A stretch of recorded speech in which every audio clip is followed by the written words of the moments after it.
हाँ, तो अनन्या जी आप कौन सी कहानी सुनाएंगी? एक बूढ़ी औरत। एक बूढ़ी औरत की कहानी सुनने को मिलेगी बच्चों, ठीक है?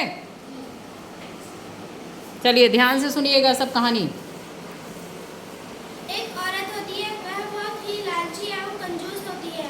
उसके घर के आंगन के बाहर एक आम का पेड़ था, जहाँ बहुत ही मीठे फल आते थे।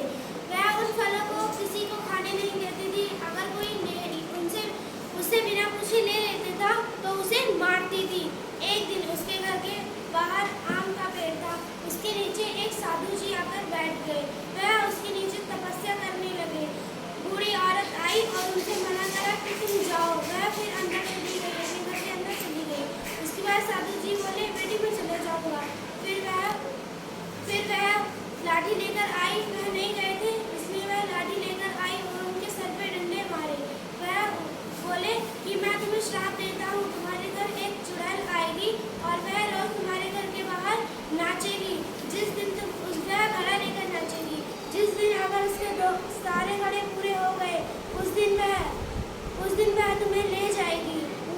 औरत डर गई और साधु जी को कहा, बैठ जाइए साधु जी। साधु जी बोले, नहीं, तुमने मुझे मारा, तुम बहुत कंजूस हो, तुम बुरी हो। वह चले गए।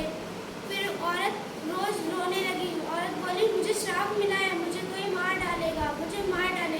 उसने गांव वाले से कहा, गांव वालों ने किसी ने भी उसकी मदद नहीं की। फिर उसी रात एक चुड़ैल आई और उसके घर के बाहर एक घड़ा लेकर नाचने लगी। वह आधी रात तक नाची और जैसे ही सुबह हुई वह चली गई। फिर वह औरत सो नहीं पा रही थी, वह रो रही थी कि मुझे ले जाएगी। वह फिर दूसरी रात को आई। वह ऐसे करते करते हर रात को आती और फिर उसके 9 घड़े हो गए थे। फिर 9 घड़े फोड़ चुकी थी जी। उसके बाद वह औरत आई और 10वें घड़े को लेकर चली गई। उसके बाद उसने कहा मैं ले जाऊंगी तुम्हें। फिर वह गई और साधु जी के पास 10वें घड़े को लेके कैसे गई? वो तो नाचती थी, वो फोड़ देती थी। जी। फिर 10वें घड़े को क्या किया उसने? जी, उसी के घर से लेके गई। अच्छा, उसी के घर से, ठीक है।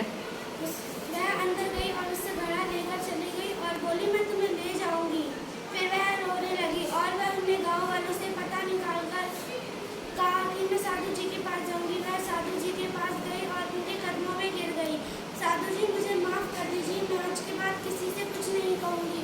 वह साधु जी बोले, मैं तुम्हें अब माफ करूँगा जब तुम अपने गाँव वालों से माफी मांगोगी और उन्हें अपनी धन संपत्ति का थोड़ा थोड़ा धन दोगी और अपने आंगन के पेड़ के बाहर के आम खिलाओगी। तो उसने कहा, ठीक है। उसने ऐसा ही किया और वह चुड़ैल फिर कभी नहीं आई। गुड। थोड़ी थोड़ी कहीं कहीं पे कमियां, लेकिन अच्छा।